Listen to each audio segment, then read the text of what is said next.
Some of the most effective horror stories out there, they're the shortest. They don't need all the bells and whistles, no monsters or haunted mansions.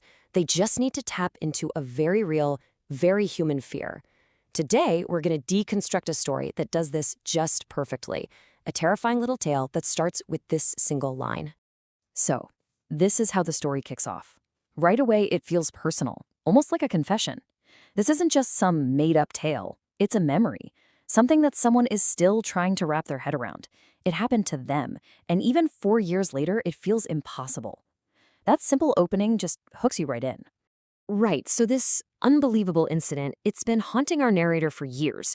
And the real power of the story, the clever trick it plays, is that it starts not with something unbelievable, but with something incredibly, almost boringly ordinary.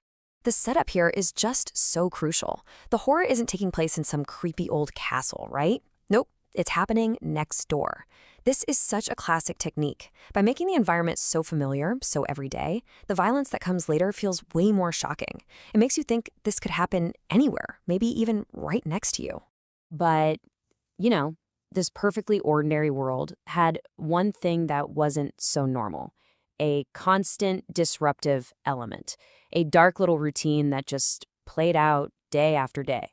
So in storytelling, there's this concept called the ordinary world.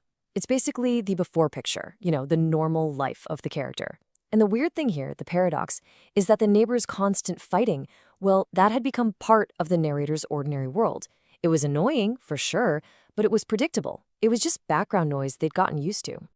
And that brings us to the night of the incident.